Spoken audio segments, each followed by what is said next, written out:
মই ইলিয়াস আপোনালোকে চাবলৈ আৰম্ভ কৰিছে ডিএন চাপৰ ইউটিউব চেনেল। আজি ৰাজ্যৰ প্ৰথমটো গুৰুত্বপূৰ্ণ খবৰটি হৈছে মেট্ৰিকৰ মূল্যায়নক লৈ পুনৰ অথন্তৰ। সাময়িকভাৱে মূল্যায়ন স্থগিত ৰাখিলে সেৱাই। কাছাৰত 92খন বিদ্যালয়ত পূৰ্বে 3 বছৰত এটাও প্ৰথম বিভাগ নাছিল, কিন্তু এইবাৰ চেফালৈ পঠোৱা ৰিপৰ্টত বিদ্যালয়কেইখনত প্ৰথম বিভাগ পাইছে কেইবাজনো শিক্ষাৰ্থীয়ে। ৰাজ্যৰ লাখ লাখ ছাত্ৰ ছাত্ৰীৰ ভৱিষ্যত যেন ক্ৰমাৎ অন্ধকাৰৰ গহ্বৰত সোমাই পৰিছে। ভাল ৰিজাল্টৰ নামত ধনৰ লেনদেনৰ কেলেংকাৰী ফাদিল হোৱাৰ পিছত অস্বাভাৱিক উত্তীৰ্ণৰ হাৰ আৰু নম্বৰৰ জোৱাৰৰ দেখি সমসাময়িকভাৱে মেট্ৰিক অৰ্থাৎ হাইস্কুল শিক্ষান্ত পৰীক্ষা HSLCৰ মূল্যায়ন স্থগিত ৰাখিবলৈ বাধ্য হৈছে সেৱাই। অতি শীঘ্ৰেই সেৱাৰ তৰফৰ পৰা এই সন্দৰ্ভত এক জাননী কৰা হ'ব বুলি জানিব পৰা মতে HSLCৰ মূল্যায়নৰ ক্ষেত্ৰত পোহৰলৈ আহিছে ভয়ংকৰ বেমাজালি। পূৰ্বে 3 বছৰত এটাও প্ৰথম বিভাগ নোপোৱা বিদ্যালয়ত এইবাৰ বহু ছাত্ৰ ছাত্ৰীয়ে লাভ কৰিছে প্ৰথম বিভাগ। এনে এক ভয়ংকৰ কাণ্ড পোহৰলৈ আহিছে কাছাৰত 92খন বিদ্যালয়ত পূৰ্বে 3 বছৰত এটাও প্ৰথম বিভাগ নাছিল, কিন্তু এইবাৰ চেফালৈ পঠোৱা ৰিপৰ্টত বিদ্যালয়কেইখনত প্ৰথম বিভাগ পাইছে কেইবাজনো শিক্ষাৰ্থীয়ে। এই তথ্য পোহৰলৈ অহাৰ পিছতে আন বিদ্যালয়তো এনেধৰণৰ বেমাজালিৰ আশংকা কৰি সামূহিকভাৱে মূল্যায়ন স্থগিত ৰাখিছে সেৱাই। শীঘ্ৰে প্ৰকাশ পাব সেৱাৰ মূল্যায়নৰ গাইডলাইন। আজি ৰাজ্যৰ দ্বিতীয়টো গুৰুত্বপূৰ্ণ খবৰটি হৈছে বুকুত অযুত সপোন বান্ধি টকিঅ'ত লাভলীনা। অসমবাসীৰ শুভকামনা লাভলীনাৰ হিৰত। বিশ্বৰ সৰ্বশ্ৰেষ্ঠ ক্ৰীড়াবিদৰ শ্ৰেষ্ঠত্ব অৰ্জনৰ যুঁজ অলিম্পিকত। শতাব্দী প্ৰাচীন এই অলিম্পিক গেমছত কোৱা হয় বিশ্বৰ সৰ্ববৃহৎ ক্ৰীড়া মহোৎসৱ। প্ৰতি 4 বছৰৰ মূৰে মূৰে আয়োজিত অলিম্পিকৰ সুবৃহৎ মঞ্চত পদত জয়েৰে দেশ আৰু জাতিলৈ গৌৰৱ কঢ়িওৱাৰ সপোন দেখে বিশ্বৰ প্ৰতিগৰাকী ক্ৰীড়াবিদে। বিশ্বৰ সৰ্ববৃহৎ ক্ৰীড়া মহোৎসৱত পদক জয়ৰ বহু আকাংক্ষিত সফলতা অৰ্জনৰ দুৱাৰ হেঁপাহ বুকুত বান্ধি দুবাৰে পুৱা টকিঅ'ত উপস্থিত হৈছে অসম কন্যা লাভলীনা বৰগোহাঁই। বিগত প্ৰায় এমাহ ধৰি ইটালীত উন্নত অনুশীলন চলোৱাৰ অন্তত যোৱা নিশা ভাৰতীয় বক্সিং দলৰ সৈতে অসমৰ উদয়মান তাৰকাগৰাকী জাপানৰ ৰাজধানী চহৰ টকিঅ'ত অৱতৰণ কৰে। অলিম্পিকলৈ যোগ্যতা অৰ্জন কৰা অসমৰ প্ৰথমগৰাকী মহিলা ক্ৰীড়াবিদ লাভলীনাক অলিম্পিকৰ গেমছ জিলেজত আদৰণি জনাই আন এগৰাকী অসম সন্তানে। ভাৰতীয় দলৰ ছেভ অফ দ্য মিছন হিচাপে আগতীয়াকৈ টকিঅ'ত উপস্থিত হোৱা ৰাজ্যসভাৰ সাংসদ তথা অসমৰ জ্যেষ্ঠ ক্ৰীড়া সংগঠক বীৰেন্দ্ৰ প্ৰসাদ বৈশ্যই উত্তৰ পূবৰ 2 বক্সাৰ MC মেৰী কম আৰু লাভলীনা বৰগোহাঁইক গেমছ ভিলেজত বিশেষভাৱে আদৰণি জনোৱা দেখা যায়।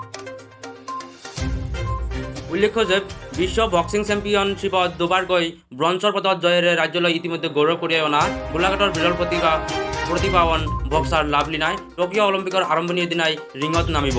অহা 23 জুলাইৰ পৰা 7:30 অসমৰ বক্সাৰগৰাকীয়ে টকিঅ' অলিম্পিকত অভিযান আৰম্ভ কৰিব।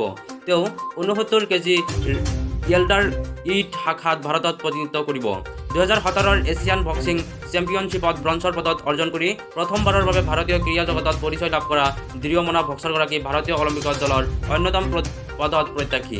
2019 আৰু 2020ত একেৰাহে দুবাৰ বিশ্ব বক্সিং চেম্পিয়নশ্বিপত দুৰ্দান্ত প্ৰদৰ্শনেৰে দেশলৈ ব্ৰঞ্জৰ পদক কঢ়িয়াই অনা লাভলীনাই 2020ৰ মাৰ্চ মাহত টকিঅ' অলিম্পিকলৈ যোগ্যতা অৰ্জন কৰিছিল। এতিয়া ওচেনিয়া বক্সিং অলিম্পিক কোৱালিফিকেশ্যন টুৰ্ণামেণ্টত জয়েৰে অসমৰ তাৰকা বক্সাৰগৰাকীয়ে অলিম্পিকৰ টিকট নিশ্চিত কৰিবলৈ সক্ষম হৈছিল। বিশ্বৰ সৰ্ববৃহৎ ক্ৰীড়া মহোৎসৱ অলিম্পিকলৈ যোগ্যতা অৰ্জন কৰা তেওঁ হ'ল অসমৰ প্ৰথমগৰাকী মহিলা আৰু সামগ্ৰিকভাৱে পঞ্চমগৰাকী ক্ৰীড়াবিদ। একালাৰ প্ৰখ্যাত ফুটবলাৰ ডক্টৰ টালিমেৰেন আও আছিল অলিম্পিকত অংশ লোৱা অসমৰ প্ৰথমগৰাকী ক্ৰীড়াবিদ। অসমৰ এইগৰাকী মহান ফুটবলাৰ নেতৃত্বত ভাৰতে 1948 চনৰ লণ্ডন অলিম্পিকত অংশ লৈছিল। টালিমেৰেন আওৱে অলিম্পিকত অংশ লোৱাৰ সম্পূৰ্ণ 44 বছৰ পাছত দ্বিতীয়গৰাকী অসমীয়াই বিশ্বৰ সৰ্ববৃহৎ ক্ৰীড়া মহোৎসৱত প্ৰতিদ্বন্দ্বিতা আগবঢ়োৱাৰ গৌৰৱ অৰ্জন কৰে। 1992ৰ বাৰ্চিলোনা অলিম্পিকত ভাৰতীয় বেডমিণ্টন দলত প্ৰতিনিধিত্ব কৰিছিল অসমৰ তাৰকা খেলুৱৈ দীপাংকৰ ভট্টাচাৰ্য। 4 বছৰ পাছত তেওঁ আটলাণ্টা অলিম্পিকতো অংশ লোৱাৰ সুযোগ পায়। ইয়াৰ পাছত পুনৰ 20 বছৰৰ দীঘলীয়া অপেক্ষাৰ অন্তত অলিম্পিকলৈ একেলগে দুগৰাকী অসমীয়াই যোগ্যতা অৰ্জন কৰে। 2012 লণ্ডন অলিম্পিকত দেশৰ প্ৰতিনিধিত্ব কৰা অসম সন্তান দুগৰাকী আচাৰ জয়ন্ত তালুকদাৰ আৰু বক্সাৰ শিৱ থাপা। 4 বছৰ পাছত ৰিঅ' অলিম্পিকত শিৱ থাপাই পুনৰ দেশৰ হৈ খেলাৰ সুযোগ লাভ কৰে। 4গৰাকীকৈ অসম সন্তানে অলিম্পিকৰ মঞ্চত দেশত প্ৰতিনিধিত্ব কৰাৰ গৌৰৱ অৰ্জন কৰিছে যদিও এই পৰ্যন্ত পদক অৰ্জনৰ বহু আকাংক্ষিত সফলতা স্পৰ্শ কৰিব পৰা নাই।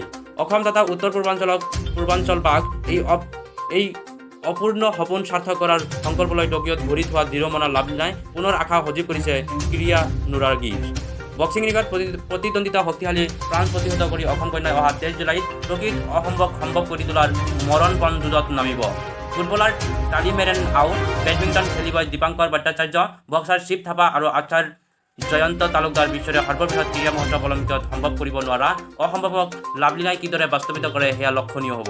শেহতীয়া এছিয়ান বক্সিং চেম্পিয়নশ্বিপত ব্ৰঞ্জ জয় কৰা অসম কন্যাই টকিঅ'ৰ বক্সিং ৰিঙত স্বভাৱলোভত আক্ৰমণাত্মক খেল প্ৰদৰ্শন কৰিব পাৰিলে অলিম্পিকৰ পৰা ৰাজ্যখনক এইবাৰ সাফল্যৰ পৰা লাভ কৰাটো নিশ্চিত।